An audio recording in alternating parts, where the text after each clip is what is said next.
sejahtera dalam kasih Tuhan Yesus Kristus.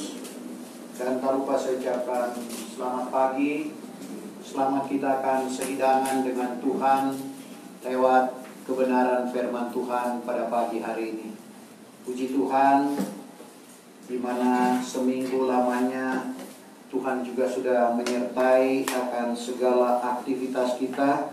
Dan pada pagi hari ini, seberapa kita yang sudah dikumpulkan oleh Tuhan di dalam Ka'bah Tuhan, bahkan yang ada di rumah masing-masing, karena bagaimanapun kita tetap mengikuti anjuran pemerintah untuk mengikuti protokol kesehatan, sehingga tempat yang terbatas membuat kita harus bagi kelompok untuk datang beribadah, memuji dan mengagungkan nama Tuhan. Untuk itu, baik yang ada di rumah masing-masing, biarlah kita sama-sama untuk berbakti, memuji, memuliakan dan mengagungkan nama Tuhan, sehingga setiap janji Tuhan di dalam kehidupan kita, kita akan nikmati. Saya tidak berkomentar lebih panjang lagi. Segera kita akan membaca firman Tuhan yang saya ambil di dalam kitab Wahyu pasal yang keempat, ayat yang ke-6 sampai ayat yang ke-8. Untuk menghormati pembacaan firman Tuhan, saya jemput Bapak Ibu Saudara sekalian bangkit berdiri. Wahyu pasal yang keempat, ayat yang ke-6 dalam Alkitab terjemahan lama berkata sebagai berikut.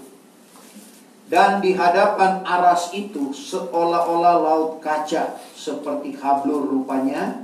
Dan di tengah aras serta berkeliling aras itu ada 4 sat yang hidup, penuh dengan mata di hadapan dan di belakang. Adapun sat yang hidup yang pertama itu seperti rupa singa, dan sat yang hidup yang kedua seperti anak lembu, dan sat yang hidup yang ketiga seperti muka manusia, dan sat yang hidup yang keempat seperti burung nasar yang terbang. Maka keempat sat yang hidup itu masing-masing ada bersayap 6, penuh dengan mata berkeliling, sekeliling di luar dan di dalam. Maka keempatnya dengan tiada berhenti siang malam menyebut, Kudus, Kudus, Kuduslah Allah, Tuhan yang Maha Kuasa, yang sudah sedia ada dan yang ada dan yang akan datang kelak. Terima kasih. Puji Tuhan, silakan. Puji Tuhan, Bapak Ibu Saudara yang kekasih dalam Tuhan Yesus Kristus. Pada pagi hari ini merupakan kelanjutan dari khotbah pada minggu yang lalu. Karena khotbah ini merupakan khotbah berseri, kita sudah ada di dalam Wahyu pasal yang keempat. Sebagaimana yang telah dijelaskan bahwa pada Wahyu pasal yang keempat ini, bagaimana roh dari Rasul Yahya, dia diangkat sampai ke aras. Kalau pasal 1 sampai pasal yang ketiga, aras yang didekatkan, artinya roh dari Rasul Yahya itu masih ada di dalam tubuhnya, masih di bumi. Dan kita perhatikan setelah masuk pada pasal yang keempat, bagaimana roh dari Rasul Yahya ini diangkat oleh Tuhan sampai dia di aras. Sebab itu dia bagaikan orang mati. Kalau kita lihat dalam Wahyu 1 ayat 17. Wahyu 1 ayat yang ke-17. Tatkala aku tampak dia, tatkala Rasul Yahya tampak dia, maka rebahlah aku pada kakinya seperti orang mati. Rebahlah aku pada kakinya seperti orang mati. Maka diletakkannya tangan kanannya ke atasku sambil berkata, jangan takut, aku inilah yang awal dan yang akhir. Jadi kita perhatikan bagaimana Rasul Yahya rebah seperti orang mati. Untuk itu Bapak Ibu Saudara yang kekasih di dalam Tuhan, sekali lagi, bagaimana roh dari Rasul Yahya ini dia dibawa oleh Tuhan sampai ke aras. Dan Tuhan menunjukkan kepadanya apa yang akan terjadi di kemudian hari, termasuk di mana Bapak, Ibu, saya dan saudara sudah diperlihatkan apa yang akan terjadi, termasuk masa-masa yang sukar. Sebagaimana yang kita tahu dalam rahasia Wahyu pasal yang ke-6, di mana meterai-meterai itu telah dibuka. Ada Kristus palsu. Bapak Ibu Saudara, ada peperangan, ada kelaparan dan kesusahan seperti yang dialami oleh bangsa-bangsa yang ada saat ini. Semua itu sudah dinubuatkan di dalam kitab Wahyu. Karena kitab Wahyu ini menceritakan apa yang sudah terjadi, apa yang sementara terjadi, dan apa yang akan terjadi kelak. Dan apa yang diperlihatkan oleh Tuhan kepada Rasul Yahya, seperti yang kita sudah baca tadi. Dan di hadapan aras itu seolah-olah laut kaca, seperti hablur rupanya. Jadi kita perhatikan, diperlihatkan tentang laut kaca seperti hablur. Dan ini berbicara tentang firman Tuhan.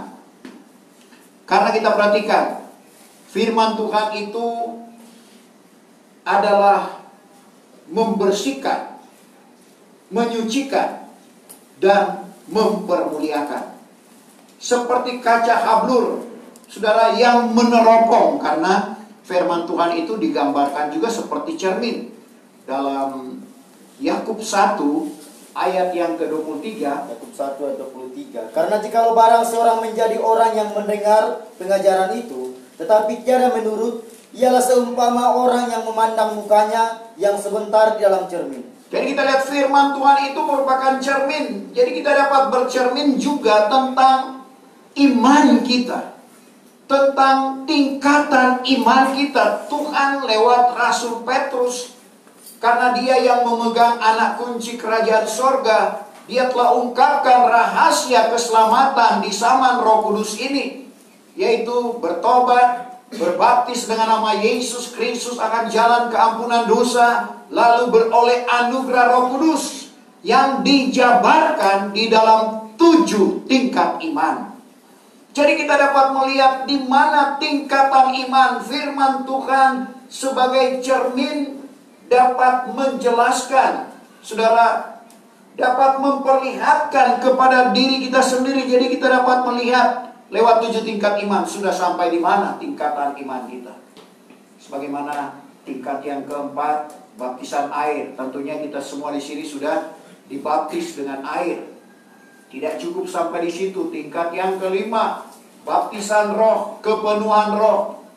Baru tingkat yang keenam, karunia-karunia roh, jawatan Tuhan, dan buah-buah roh. Tingkat ketujuh, setia, sempurna, menjadi pengantin Kristus. Jadi kita perhatikan, inilah tingkatan iman. Dan kita dapat bercermin lewat firman Tuhan ini.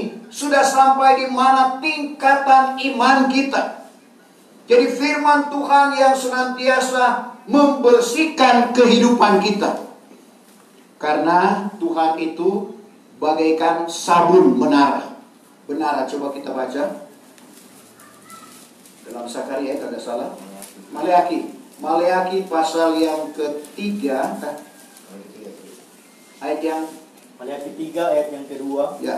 Tetapi siapa gerangan akan menderita ada hari kedatangannya, dan siapa tahan berdiri apabila kelihatanlah ia, karena ia pun seperti api pandai emas, Ia itu seperti api pandai emas dan seperti sabun benar. Sabun benar. Sabun fungsinya untuk membersihkan. Baik itu pakaian, kalau dia kotor dicuci pakai sabun. Begitu juga dengan tubuh kita. Untuk membersihkan tubuh kita, tentunya pagi ini kita datang dengan membersihkan tubuh kita. Kita mandi pakai sabun. Jadi Tuhan bagaikan sabun. Tuhan adalah firman Tuhan yang membersihkan akan kehidupan kita. Bukan hanya sekedar membersihkan, tapi firman Tuhan itu juga menyucikan kehidupan kita. Doa Tuhan Yesus dalam Yahya 17 ayat 17. Kuduskanlah mereka itu di dalam kebenaran. Firman-Mu itulah kebenaran. Jadi kita lihat bagaimana firman Tuhan membersihkan kita Bagaimana firman Tuhan juga yang menyucikan kehidupan kita. Sehingga tadinya kita tidak berlayak di hadapan Tuhan. Tuhan layakkan karena kita disucikan oleh firman Tuhan. Bagaimana cara Tuhan menyucikan kita? Lewat firman-Nya. Efesus 5 ayat yang ke-26. Pada waktu kita menggenapi firman Tuhan, kita dibaptis dengan air, berarti kita disucikan dengan firman Tuhan itu. Efesus 5 ayat 26. Supaya ia menguduskan sidang itu. Supaya ia menguduskan sidang itu. Setelah disucikannya dengan baptisan air. Setelah disucikannya dengan baptisan air. Oleh firman Allah. Oleh firman Allah. Jadi kita perhatikan firman Tuhan itu membersihkan kita. Firman Tuhan itu menyucikan akan kehidupan kita. Dan firman Tuhan itu juga yang akan menyempurnakan kita. Itulah tujuan akhir dan maksud Tuhan memanggil Bapak, Ibu, saya dan saudara. Karena Yohanes 15 ayat 16, bukan kamu yang memilih aku, kata Tuhan. Bukan Bapak, Ibu, saya dan saudara yang memilih Tuhan, tapi Tuhanlah yang memilih Bapak, Ibu, saya dan saudara. Tujuannya untuk berbuah. Nah, kalau kita sudah mengeluarkan, ada 3 macam buah yang dituntut oleh Tuhan. Buah pertobatan. Matius 3 ayat 8. Keluarkanlah olehmu buah-buah yang berpadan dengan tobat. Buah-buah pelayanan. Hamba Tuhan memberitakan firman Tuhan seperti saat ini. Sidang jemaat melayani, meja melayani hamba Tuhan tadi Yohanes 15 ayat yang ke-16. Maksud Tuhan memanggil kita supaya kita mengeluarkan buah. Dan buahmu itu kekal adanya. Sehingga apa yang kita kepada Bapa atas nama Tuhan, itu dikabulkan oleh Tuhan.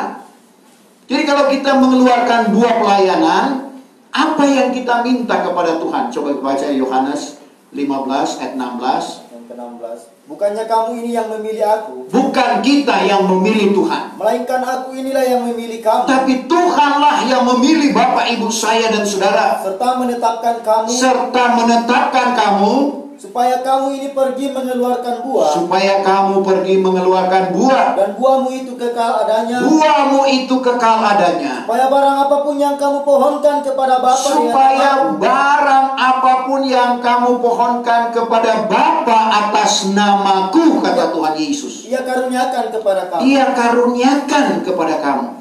Jadi kalau kita sudah berbuah, dalam arti kata buah pelayanan saat ini, apa yang kita pohonkan kepada Tuhan kepada Bapa lewat Tuhan Yesus Kristus, itu akan dikaruniakan di dalam kehidupan kita. Dan buah yang terakhir yaitu buah Roh Kudus. Itu adalah perbuatan ajaib.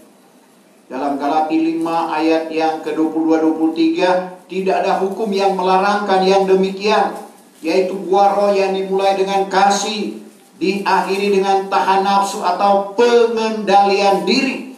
Nah, kalau kita sudah mengeluarkan buah yang terakhir ini, yaitu buah roh, berarti kita sudah menjadi manusia yang ajaib. Karena dalam 1 Korintus 12 ayat 4, 5, dan ayat 6 itu menceritakan tentang tingkatan yang ke-6 di dalam 7 tingkat iman. Tapi di sana Paulus tidak katakan yang ketiga itu buah-buah roh, tapi perbuatan ajaib. Coba 1 Korintus 12, 4, 5, 6. Keempat, adalah berbagai-bagai karunia. Adalah berbagai-bagai karunia. Tetapi rohnya itu satu. Roh itu satu. Jadi ada 9 karunia Roh Kudus. Roh itu satu. Dan ada berbagai-bagai jawatan. Ada 5 jawatan Tuhan. Rasul, Nabi, Penginjil, Gembala, dan Guru Agama. Tapi Tuhannya itu satu. Tuhan itu satu. Dan ada berbagai-bagai perbuatan ajaib. Ada berbagai-bagai perbuatan ajaib. Atau ada 9 buah roh. Tetapi Allah itu juga yang mengerjakan segala hal itu. Allah yang mengerjakan, bukan dengan kekuatan dan kemampuan kita untuk mengeluarkan buah roh. Di dalam sekalian orang. Di dalam sekalian orang. Jadi kita perhatikan buah roh itu adalah perbuatan ajaib. Berbeda dengan perbuatan baik. Perbuatan baik dikeluarkan oleh manusia dengan kekuatan dan kemampuannya, sehingga orang yang tidak mengenal Tuhan pun bisa berbuat baik. Jadi beda ya perbuatan baik dan buah-buah roh. Manusia dengan kekuatan kemampuannya dapat berbuat baik, tapi untuk mengeluarkan buah roh sekali lagi, itu hanya dapat dikerjakan lewat pertolongan Tuhan, tentunya dengan Roh Kudus yang Tuhan sudah anugerahkan di dalam kehidupan kita, sehingga kita dapat mengeluarkan buah roh. Buah roh kasih saja itu luar biasa, dijabarkan oleh Paulus dalam 1 Korintus 13 mulai ayat 4. Tentang kasih itu baru satu buah roh.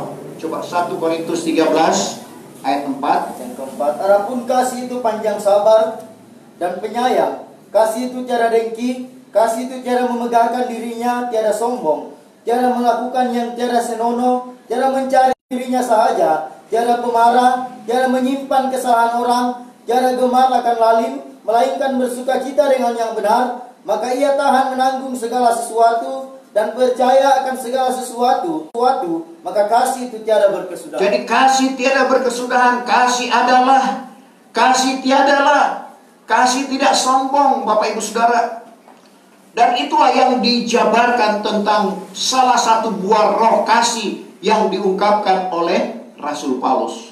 Sebab itu Bapak Ibu Saudara, firman Tuhan ini yang akan membawa kita setelah kita mengeluarkan buah roh ini, berarti kita sudah sempurna. Karena itu perbuatan ajaib.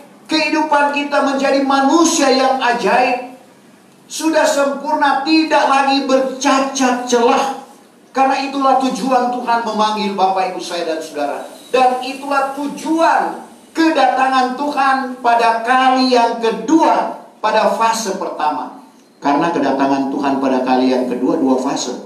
Fase pertama, dia datang hanya di atas awan dari langit. Itulah keangkatan gereja Tuhan. Meskipun ada hamba Tuhan di aliran Pantai Kosta yang tidak percaya pada keangkatan gereja Tuhan. Dia bilang tidak ada ayat. Tapi jelas dalam Matius 24 ayat 30 dan 3. Kita perhatikan di sana, itu berbicara tentang keangkatan gereja Tuhan. 24 ayat 30. Setelah itu telah kelihatan himpunkan sekalian orang yang terpilih dalam hal ini adalah orang-orang yang sudah sempurna tubuh, jiwa, dan roh, dan tidak bercacat celah lagi. Daripada keempat penjuru Dari alam, empat penjuru alam, yaitu dari tepi langit, dari tepi langit sampai ke tepinya yang sampai ke tepinya yang lain. Sebab itu keangkatan gereja Tuhan itu serentak. Ada waktu malam, malam di Amerika sekarang, tapi di sini siang. Sebab itu ada di tempat tidur. Selain berbicara suami istri, itu juga berbicara tentang waktu malam, di mana satu terangkat, satu tertinggal. Pada waktu orang bekerja berarti waktu siang. Saudara, jadi di sini siang, di Amerika malam.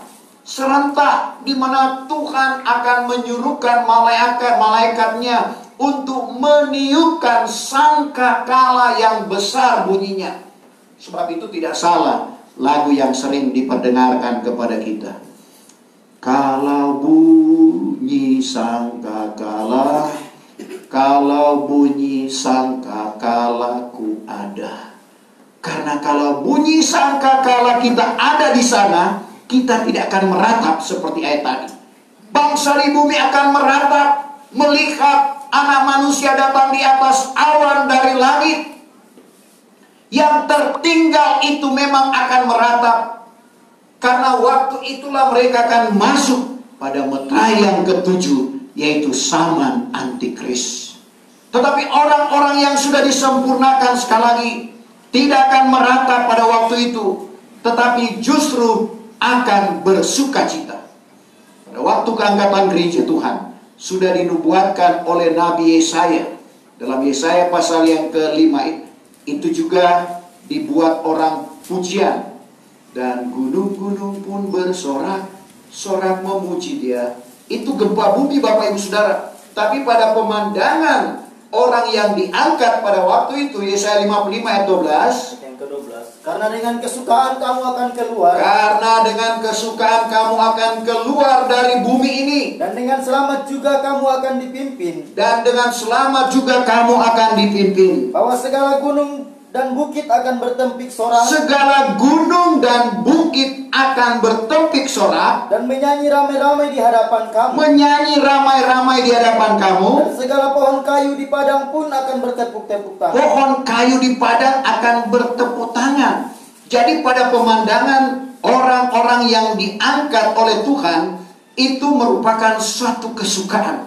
Gempa bumi, suatu kesukaan. Sebaliknya Bapak Ibu Saudara, bagi orang-orang yang tertinggal, merupakan satu ratap. Bahkan mereka berkata, gunung-gunung timpalah kami, lindungkanlah kami daripada wajah Dia. Wahyu 6 ayat yang ke-15, 16. 15. Dan segala raja di bumi, Segala raja di bumi, dan orang besar-besar, orang besar-besar, dan panglima, panglima, dan orang kaya-kaya, orang kaya-kaya, dan yang berkuasa, dan tiap-tiap orang, baik hamba, baik merdeka, tiap orang baik hamba, baik merdeka, sekaliannya bersembunyi di dalam segala gua dan di celah-celah batu gunung, serta berkata kepada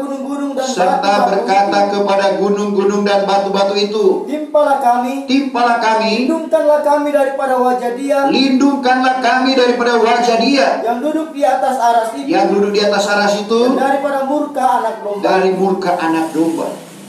Satu kesukaan bagi orang yang diangkat pada keangkatan gereja Tuhan, sehingga gunung-gunung bertempik sorak, pohon-pohon bertepuk tangan. Itu gempa bumi Bapak Ibu Saudara. Sekali lagi, merupakan satu kesukaan bagi kita kalau Tuhan izinkan kita masuk pada keangkatan gereja Tuhan. Tapi satu ketakutan bagi orang yang tertinggal, yaitu orang-orang yang tidak disempurnakan pada waktu itu. Karena seperti firman Tuhan bilang bahwa Tuhan datang pada kali yang kedua, fase pertama, bukan lagi untuk orang yang berdosa. Kalau kedatangannya pada kali yang pertama, memang Dia datang untuk orang yang berdosa, termasuk di dalamnya Bapak Ibu saya dan saudara. Tapi kedatangannya yang kedua, 1 Tesalonika 5 ayat yang ke-23. Maka Allah sendiri yang pohon sejahtera itu, menguduskan kiranya kamu dengan sempurnanya, segenap roh dan nyawa, dan tubuh kamu terpelihara dengan tidak bercacat celah pada masa kedatangan Tuhan kita Yesus Kristus. Maka Allah yang memanggil kamu itu setia, dan Dialah juga yang akan menyempurnakan. Jadi kita perhatikan di sini bagaimana kita akan dibawa menuju pada kesempurnaan. Dan kesempurnaan itu akan terjadi pada meterai keempat, ujung meterai keempat. Sekarang kita sudah berada pada meterai keempat, kuda kelabu, pertarungan pekabaran, akal-akal manusia, pengajaran setan-setan, dan pengajaran yang diwahyukan oleh Tuhan. Pertarungan antara kebaikan dan kejahatan. Itulah meterai keempat. Di ujung meterai keempat inilah terjadi apa yang namanya kegerakan rohani yang besar. Dan disinilah letak gereja akan disempurnakan. Sebab itu Bapak Ibu saya dan saudara, kita ini merupakan kadernya Tuhan, di mana Tuhan boleh ungkapkan rahasia kerajaan Allah untuk kita ungkapkan kepada orang yang belum diungkapkan. Kita bersyukur sekali lagi kalau rahasia ini seperti Matius 13 ayat 11, kepada kamu dikaruniakan untuk mengerti rahasia kerajaan sorga. Dan bagian kedua dalam ayat ini, bagian pertama, dan di hadapan aras itu seolah-olah kaca seperti hablu rupanya, yang berbicara tentang firman Tuhan. Dan di tengah aras berkeliling aras itu ada 4 zat yang hidup, penuh dengan mata di hadapan dan di belakang. Jadi kita perhatikan, firman Tuhan itu punya mata di hadapan dan di belakang. Artinya dia dapat mengetahui segala sesuatu yang ada di dalam kehidupan kita. Sebab itu Paulus katakan firman Tuhan itu lebih tajam dari pedang bermata dua. Ibrani 4 ayat yang ke-12. Makan dalam, menceraikan nyawa dan roh serta sendi dan sumsum, dan tahu menyelidik segala ingatan dan niat hati. Itulah firman Allah yang hidup dan berkuasa. Coba baca. Yang ke-12, karena firman Allah itu hidup dan berkuasa. Firman Allah itu hidup dan berkuasa. Dan lebih tajam daripada pedang bermata dua. Lebih tajam dari pedang bermata dua. Dan makan dalam sehingga menceraikan nyawa dan roh. Makan dalam sehingga menceraikan nyawa dan roh. Serta sendi dan sumsum. Serta sendi dan sumsum. Dan tahu menyelidik segala ingatan dan niat hati. Tahu menyelidik segala ingatan dan niat hati. Itulah firman Allah yang hidup. Yang dikatakan di sini punya mata di hadapan dan di belakang. Dan kita tidak bisa lari kemana Bapak Ibu Saudara. Dimanapun kita ada, di sana ada Tuhan. Di sana ada firman. Seperti yang diungkapkan oleh pemazmur. Mazmur 139 ayat 7 mulai. Coba bahas 139 7. Kemana gerangan aku dapat lari daripada rohmu? Kemana gerangan aku dapat lari daripada rohmu? Dan kemana gerangan dapat aku lari dari hadiratmu? Kemana gerangan aku dapat lari dari hadiratmu? Jikalau kiranya aku naik ke langit, Aku naik ke langit, maka engkau adalah di sana. Engkau Tuhan yang berbicara tentang firman ada di sana. Jikalau kiranya aku berbuat hamparan dalam alam barzakh, Hamparan dalam tempat orang mati, bahwasanya di sana pun adalah engkau. di sana ada Tuhan, ada firman. Jikalau kiranya aku mengambil akan sayap fajar, jikalau aku duduk pada ujung laut sekalipun, Ujung laut sekalipun, di sana juga tanganmu akan menyertai aku. di sana tanganmu akan menyertai aku. Dan tanganmu kanan memegang aku. Terus, Jikalau kiranya kataku, biarlah gelap itu menudungi aku, biarlah gelap itu menudungi aku. lalu malam pun menjadi terang keliling aku. Malam menjadi terang. Jadi jangan bilang kita di dalam gelap lalu Tuhan tidak ada. Malam jadi terang pada pemandangan Tuhan. Dan lagi gelap pun tiada dapat menyembunyikan barang sesuatu daripadamu. Gelap tidak akan dapat menyembunyikan sesuatu dari Tuhan. Melainkan malam pun teranglah seperti siang. Malam menjadi terang seperti siang pada pemandangan Tuhan. Dan di hadapan hadiratmu terang dan gelap sama juga ada. Jadi terang dan gelap di hadapan hadirat Tuhan sama. Jadi kita tidak dapat bersembunyi Bapak Ibu Saudara. Di dalam kegelapan Tuhan jadikan terang karena Dia adalah terang dunia. Sehingga kita tidak dapat bersembunyi. Itulah fungsi dari firman Tuhan. Yang selanjutnya diungkapkan firman Tuhan yang kokoh. Nah, kalau kita berdiri pada firman Tuhan yang kokoh ini, maka kehidupan kita juga akan menjadi kokoh. Nah, untuk menjadi kokoh itu, Kolose 2 ayat 7, kita harus berakar dan berteguh di dalam Dia. Kolose 2 ayat 7. Berakar dan berteguh di dalam Dia. Berakar dan berteguh di dalam Dia. Tetap di dalam iman. Tetap di dalam iman. Sebagaimana yang kamu sudah diajarkan. Sebagaimana kamu sudah diajarkan. Dengan memperbanyakkan syukur. Dengan memperbanyakkan syukur. Untuk menjadi kokoh kita harus berakar. Kalau bicara tentang akar, kita tentunya melihat pohon. Pohon semakin akarnya ke dalam, semakin kokoh. Begitu juga dengan kita. Semakin kita mendalam di dalam kebenaran firman Tuhan, kita tidak akan berkata, kenapa harus jadi demikian? Seperti orang Toraja, matum baraka susite. Kita tidak akan berkata demikian Bapak Ibu Saudara. Karena kita akan memahami kebenaran firman Tuhan. Kalau kita masih bingung melihat situasi dan kondisi saat ini, berarti kita belum berakar dalam firman Tuhan. Tapi kalau kita sudah berakar karena semua sudah Tuhan ungkapkan lewat rahasianya. Dan ayat selanjutnya berkata tentang 4 saat yang hidup. Adapun saat yang hidup yang pertama itu seperti rupa singa. Ini berbicara tentang Injil Matius yang menggambarkan bahwa Tuhan Yesus adalah raja. Singa itu adalah raja binatang. Dan Tuhan juga digambarkan seperti singa. Dalam Wahyu pasalnya yang ke-5 ayat yang ke-5. Singa yang dari suku Yehuda. Wahyu 5 ayat yang ke-5. Maka ada seorang dari antara segala ketua-ketua itu berkata kepadaku, janganlah menangis. Janganlah menangis. Tengoklah singa yang daripada suku bangsa Yehuda. Tengoklah singa dari suku bangsa Yehuda, yaitu Tuhan Yesus Kristus. Yaitu akar Daud itu sudah beroleh kemenangan sehingga membuka kitab dan ketujuh materainya itu. Jadi kita perhatikan, Bapak Ibu Saudara, Tuhan Yesus digambarkan seperti singa dari suku Yehuda. Sebab itu iblis juga suka meniru.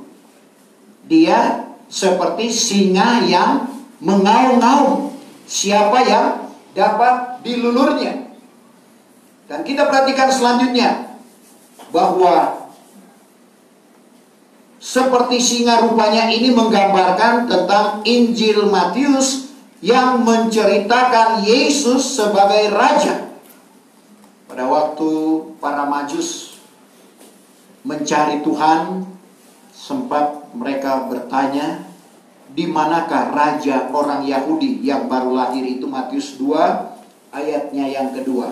Yang kedua, katanya, di manakah raja orang Yahudi yang baru lahir itu? Di manakah raja orang Yahudi yang baru lahir itu?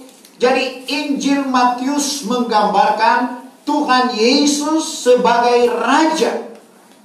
Dia adalah raja dan dia juga adalah raja di atas segala raja.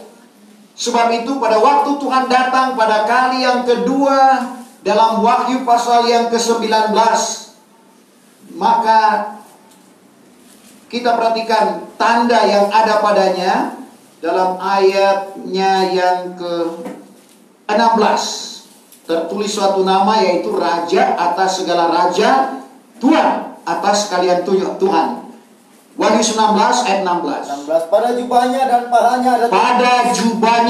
pahanya ada tertulis suatu nama, yaitu Raja atas segala raja. Raja atas segala raja. Tuhan sekalian Tuhan. Tuhan sekalian Tuhan. Di mana dia akan datang? Kalau sekarang dalam penglihatan orang yang punya karunia penglihatan, Tuhan Yesus masih memakai mahkota duri. Tetapi pada waktu kedatangan Tuhan pada kali yang kedua, mengakhiri zaman antikris yang akan terjadi perang Harmagedon di tengah-tengah dunia ini, dia datang sebagai raja di atas segala raja.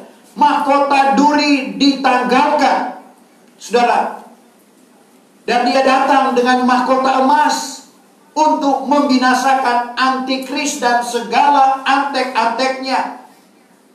Dan sekali lagi, dia adalah raja di atas segala raja.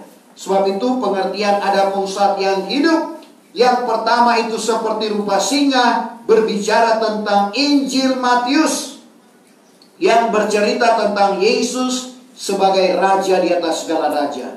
Dan saat yang hidup yang kedua seperti anak lembu. Ini berbicara tentang Injil Markus yang berbicara tentang Yesus sebagai hamba. Lembu itu adalah binatang pekerja. Jadi kalau di Toraja lebih banyak kerbau ya. Tapi ada perbedaan antara kerbau dan lembu. Sama-sama binatang bermama biak. Kalau lembu itu tidak ada sifat untuk berkubang. Kalau kerbau, kalau dia sudah capek, waktunya untuk berkubang, biar mau dibikin apa, dia akan tetap berkubang. Dia tidak akan bekerja. Tapi sifat itu tidak ada pada lembu. Dan lembu itu adalah binatang korban. Jadi bercerita tentang Injil Markus, Yesus sebagai hamba memang bertolak belakang. Tadi dia raja. Tapi dalam Injil Markus bercerita tentang Yesus sebagai hamba. Karena kalau kita perhatikan di dalam Markus 10 ayat 45. Karena anak manusia pun bukannya datang supaya dilayani. Anak manusia, dia bercerita tentang dirinya sendiri. Anak manusia datang bukan untuk dilayani, melainkan supaya melayani. Melayani namanya hamba. dan memberikan nyawanya menjadi tebusan bagi orang banyak. Berkorban, memberi nyawa. Lembu itu dipakai, kalau di Manado dipakai untuk membajak, menarik pedati. Kalau dia sudah tidak diperlukan tenaganya, dagingnya, saudara, dia disembeli, dia dikorbankan. Nah, itulah Yesus sebagai hamba datang bukan untuk dilayani, tetapi untuk melayani. Bayangkan Bapak Ibu Saudara, Yesus saja datang untuk melayani. Apalagi kita sudah dilayani oleh Tuhan. Tugas kita adalah melayani sesama kita. Kalau Tuhan sudah tunjukkan jalan keselamatan, Tuhan sudah tunjukkan segala kebajikannya di dalam kehidupan kita, Tuhan mau juga kita melakukan akan hal itu. Sebagai hamba, saudara. Jadi bertolak belakang dengan Injil Matius, dia raja, tapi dia juga adalah hamba. Dan saat yang hidup yang ketiga, di sini dikatakan, saat yang hidup yang ketiga seperti muka manusia. Ini berbicara tentang Tuhan Yesus sebagai tabib, sebagai anak manusia. Kalau berbicara tentang manusia, berarti dia lapar, dia menangis, bahkan dia mati. Dan selanjutnya, kalau kita baca di dalam Lukas 9 ayat yang ke-22, dia sebagai anak manusia. Lukas 9 ayat yang ke-22 katanya, oh, wajib anak manusia merasai banyak sengsara. Wajib anak manusia merasai banyak sengsara. Dan ditolak oleh orang tua-tua. Ditolak oleh orang tua-tua. Dan kepala-kepala imam. Dan kepala-kepala imam. Serta ahli Taurat. Ahli Taurat. Sehingga dibunuh. Kemudian ia bangkit pula pada hari yang ketiga. Dibunuh, mati, bangkit pada hari yang ketiga. Tapi sekali lagi, dia sebagai manusia, tapi dia juga sebagai tabib. Di mana kita tahu selama pelayanannya di tengah-tengah dunia ini, dia menyembuhkan orang sakit. Orang gila disembuhkan, orang buta melihat, orang timpang berjalan. Bahkan yang mati sekalipun dibangkitkan. Karena dia, Lukas 4 ayat 23, sebagai tabib. Lukas 4 ayat 23. Maka kata Yesus kepada mereka. Kata Yesus kepada mereka, tak dapat cara kamu akan mengatakan perumpamaan ini kepadaku. Hai tabib. hai tabib, sembuhkanlah dirimu sendiri. Barang yang kami dengar engkau perbuat itu di Kapernaum itu, perbuatlah juga di sini dalam negerimu sendiri. Jadi kita lihat, hai tabib, dia memang adalah tabib yang menyembuhkan. Bapak, Ibu, saya dan saudara yang tadinya sakit rohani disembuhkan oleh Tuhan karena dia adalah tabib. Mungkin kita juga sakit jasmani, tapi kita boleh rasakan bagaimana jamahan Tuhan. Kesembuhan boleh terjadi di dalam kehidupan kita. Karena Injil Lukas sekali lagi menceritakan dia sebagai anak manusia, tapi juga sebagai tabib.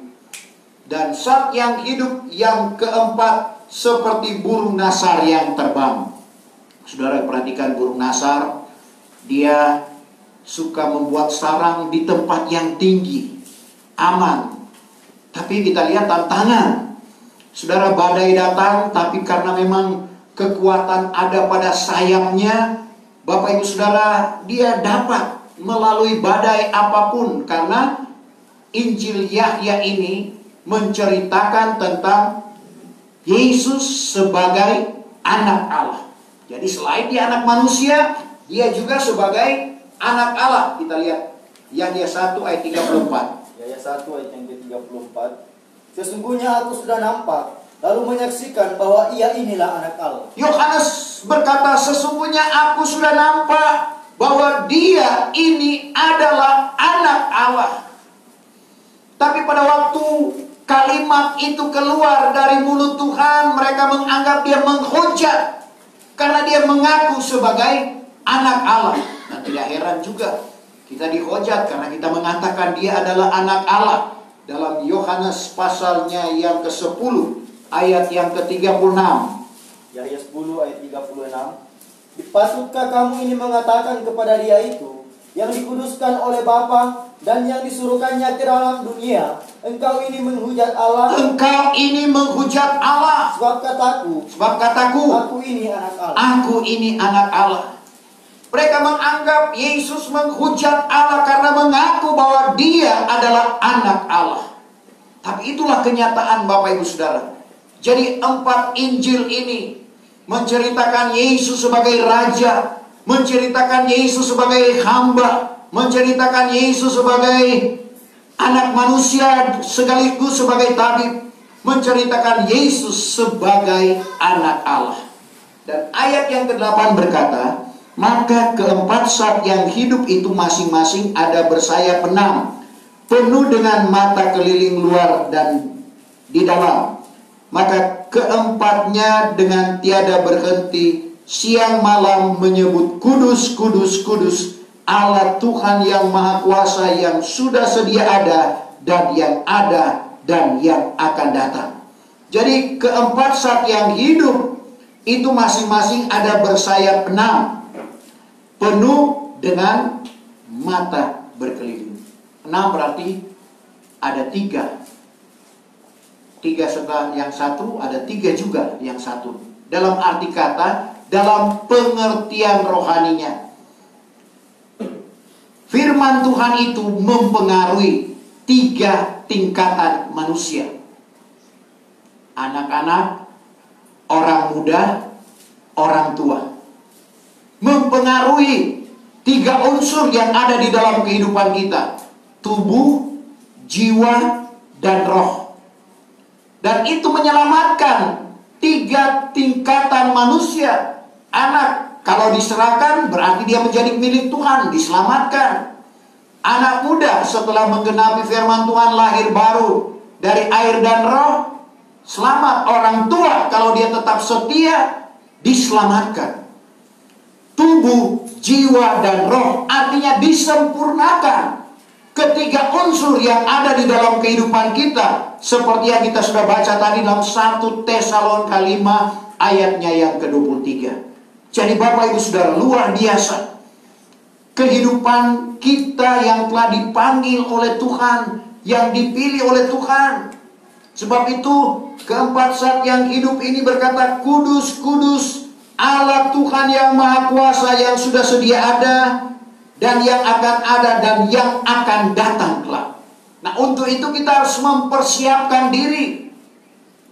Paulus katakan dalam 2 Timotius 4 ayatnya yang ke-8. Berarti kalau kita sudah mempersiapkan diri, kerinduan kita untuk kedatangan Tuhan pada kali yang kedua. 2 Timotius 4 ayat 8. Pada akhirnya mahkota kebenaran telah tersedia bagiku. Mahkota kebenaran telah tersedia bagiku, yang akan dikaruniakan kepada aku pada hari itu oleh Tuhan, yaitu hakim yang adil itu. Dan bukannya kepada aku saja, melainkan juga kepada sekalian orang yang telah sangat gemar akan kedatangannya. Jadi kita lihat, kepada orang yang sangat gemar akan kedatangannya. Tapi sebelum kedatangan Tuhan, kita tahu bersama ada tanda-tanda yang mendahului kedatangan Tuhan. Yang tidak dapat kita lupakan apa yang diungkapkan oleh Yakub 5 ayat yang ke-7.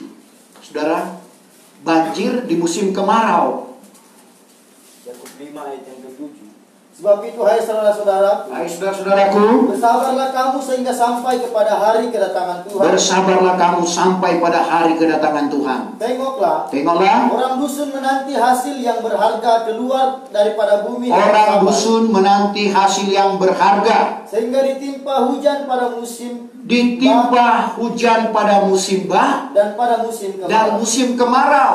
Kalau kita perhatikan ayat ini, musim kemarau berbicara tentang kesukaran yang besar. Sekarang kita masuk pada kesukaran itu. Saudara, di mana-mana, di bangsa-bangsa yang ada dengan adanya pandemi ini, banyak yang di PHK. Saudara, tapi Tuhan tetap memelihara kehidupan kita. Disinilah Tuhan akan menunjukkan bedanya antara orang yang beribadah dan orang yang tidak beribadah. Antara orang benar dan orang fasik. Maleakhi 3 ayat yang ke-18. Kedua, banjir besar itu berbicara, di sini berbicara tentang banjir. Memang sekarang ada banjir, Saudara, di Masamba, di Sulawesi Utara ada banjir, tapi yang dimaksud di sini adalah kegerakan rohani yang besar, banjir Roh Kudus yang akan memenuhi hamba-hamba Tuhan yang akan dipakai oleh Tuhan. Sebab itu kita perlu mempersiapkan diri untuk masuk pada masa menuai, yaitu memenangkan jiwa-jiwa. Dengan kuasa Roh Kudus yang Tuhan anugerahkan di dalam kehidupan kita, maka karunia bagian yang kedua, karena dalam 9 karunia Roh Kudus itu, yang pertama adalah karunia perkataan hikmat, karunia perkataan marifat, karunia membedakan segala roh, karunia iman, karunia mujizat, karunia kesembuhan. Ini Tuhan akan karuniakan untuk memasuki masa banjir, di mana Roh Kudus akan dicurahkan oleh Tuhan kepada hamba-hamba Tuhan yang tetap berdiri pada kebenaran firman Allah. Sebab itu kita tetap, Bapak Ibu Saudara, jangan kita goyah. Segala sesuatu yang kita kerjakan, segala usaha kita, baik sidang jemaat maupun hamba Tuhan, tidak sia-sia. Paulus mengungkapkan itu dalam 1 Korintus 15 ayat 58, mengingatkan kepada Bapak Ibu saya dan saudara, apa yang kita kerjakan di dalam Tuhan tidak sia-sia. Sebagai ayat terakhir, coba kita baca ayat itu. Korintus 15 ayat 58. Sebab itu, hai saudara-saudara saudara-saudara yang kukasihi, hendaklah kamu tetap dengan cara bergerak, tetap dengan tidak bergerak atau tidak goyah, dan senantiasa berusaha dalam pekerjaan Tuhan. Berusaha di dalam pekerjaan Tuhan. Karena kamu ketahui bahwa usahamu tiada sia-sia di dalam Tuhan. Usaha sidang jemaat di dalam Tuhan tidak sia-sia. Usaha hamba-hamba Tuhan di dalam Tuhan tidak sia-sia. Semua diperhitungkan oleh Tuhan. Tuhan kiranya memberkati. Kita akan masuk di dalam perjamuan suci. Untuk itu kita akan membaca firman Tuhan yang terdapat dalam Yohanes pasal yang ke-6, mulai ayatnya yang ke-48. Aku inilah roti hidup itu. Nenek moyang kamu telah makan mana di padang belantara, dan mati juga mereka itu. Inilah roti yang turun dari sorga, supaya orang makan daripadanya dan tiada mati. Aku inilah roti yang hidup, yang turun dari sorga. Jikalau barang seorang pun makan daripada roti ini, ia akan hidup selama-lamanya.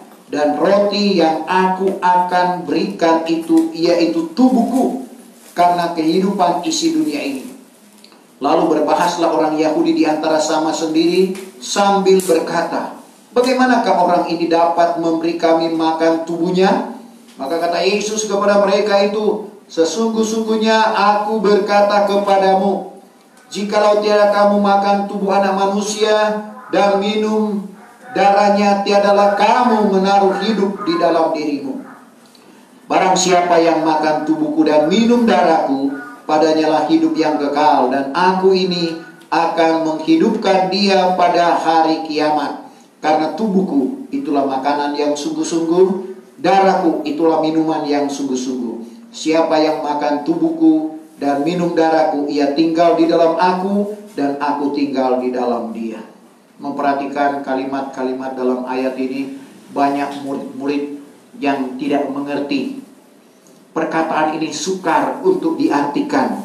Siapa yang dapat mengerti? Ayat 60. Maka banyak orang daripada murid-muridnya yang mendengar perkataannya demikian berkatalah. Perkataan ini sukar diartikan. Siapa gerangan dapat mendengarnya? Mereka pikir mau makan tubuh atau daging Tuhan, mau minum darahnya. Siapa mau makan daging Tuhan? Siapa yang mau minum darahnya? Berarti dia akan disembelih, lalu kita makan dagingnya, lalu kita minum darahnya. Dan tidak secara kebetulan ayat 66. Sebab itu banyaklah murid-murid undur dan tiada lagi berjalan dengan dia. Yahya 6 ayat 66. Bagi kita di akhir zaman ini, kalau kita tidak setia, kalau kita undur, berarti kita akan masuk pada zaman antikris. 666 nanti diungkapkan dalam Wahyu pasal yang ke-13. Masuk pada kerusakan yang besar. Tentunya kita tidak mau demikian. Karena pengertian dalam tubuh dan darah Tuhan dalam ayat ini berbicara tentang perjamuan suci yang akan kita laksanakan. Seberapa kali kita perbuat, kita mengenang bagaimana penderitaan Tuhan. Sebab itu Ibrani 12 ayatnya yang kedua, serta memandang kepada Yesus. Pada waktu kita merasa menderita, kita pandang kepada Yesus. Yesus lebih dulu menderita dari kita. Pada waktu mungkin kita yang tidak diindahkan, tidak dianggap. Banyak kali kita tersinggung, tidak dianggap. Sudah bersusah payah, sudah bekerja tapi tidak dianggap. Tuhan sudah mengalami akan hal itu. Bahkan dia dihina, dia dinudai. Lebih daripada itu dia mati, dibunuh. Saudara, satu hal yang luar biasa. Jadi kalau kita memandang kepada Yesus, apa yang terjadi di dalam kehidupan kita sudah terlebih dulu dialami oleh Tuhan. Tuhan kiranya memberkati. Saya jemput kita bangkit berdiri. Saya undang hamba